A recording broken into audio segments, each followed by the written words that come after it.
Hello, আসসালামু আলাইকুম viewers. আরও একটি নতুন ভিডিও নিয়ে আপনাদের সামনে উপস্থিত হলাম।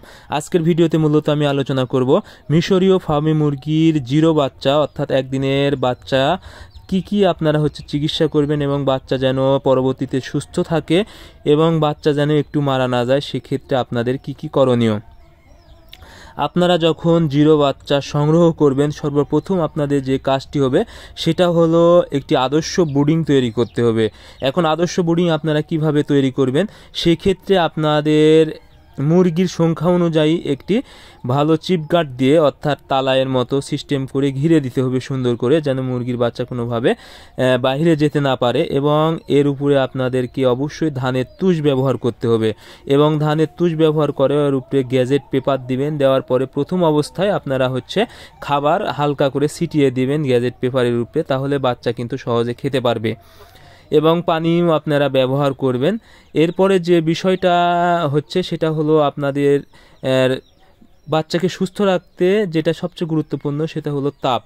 আর এই সময় কিন্তু শীতকাল, আর শীতকালে কিন্তু যদি কোনোভাবে একটু ঠান্ডা লাগে তাহলে কিন্তু মুরগির বাচ্চার ব্রুডার নিউমোনিয়া রোগ হয়ে যাবে বা কুসুম অ্যাডজাস্ট হবে না। সেই ক্ষেত্রে কিন্তু পরবর্তীতে মুরগি বিভিন্ন রোগে আক্রান্ত হয়ে যাবে এবং মুরগির বাচ্চা মারা যাবে।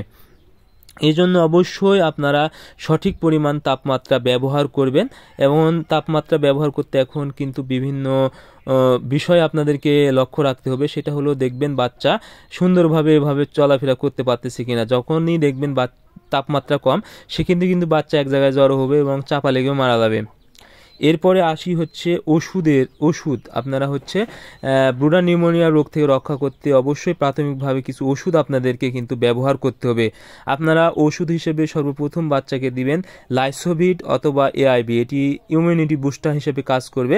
এটি মূলত 100টা বাচ্চার জন্য আপনারা 10 গ্রাম ওষুধ ব্যবহার করবেন। এটি মুরগির বাচ্চার রোগ প্রতিরোধ ক্ষমতা বৃদ্ধি করবে এবং ইমিউনিটি বাড়াবে বাচ্চার শরীরের। এতে আপনারা পরবর্তীতে যে ওষুধ দিবেন ওষুধটা কিন্তু কাজে লাগবে। এরপরে আপনারা অ্যান্টিবায়োটিক হিসেবে যদি অল্প পরিমাণ বাচ্চা হয় সেক্ষেত্রে আপনারা সেপা-1 10 গ্রামের পেয়ে যাবেন এবং নিওক্সেল 10 গ্রামের পেয়ে যাবেন। এটা একসাথে 72 ঘন্টা অর্থাৎ 3 দিন 1 গ্রাম 1 লিটার পানিতে, নিওক্সেলও 1 গ্রাম 1 লিটার পানিতে আপনারা ব্যবহার করবেন। একটানা যদি 72 ঘন্টা ব্যবহার করতে পারেন। আর লাইসোভিট অর্থাৎ বা এআইবি ইমিউনিটি বুস্টার, এটি মূলত 1 ঘন্টা থেকে 6 ঘন্টা মানে পানি দেওয়ার পরে অর্থাৎ ওষুধ ব্যবহার করার পরে একটানা 6 ঘন্টা ব্যবহার করবেন। এরপর থেকে আপনারা একটানা 72 ঘন্টা সেপা-1 এবং নিওক্সেল দিবেন। আশা করি আপনাদের মুরগি একদম সুস্থ থাকবে এবং পরবর্তীতে ব্রুডার নিউমোনিয়া রোগ হবে না বা মুরগির অন্যান্য রোগ থেকেও কিন্তু রক্ষা পাবে।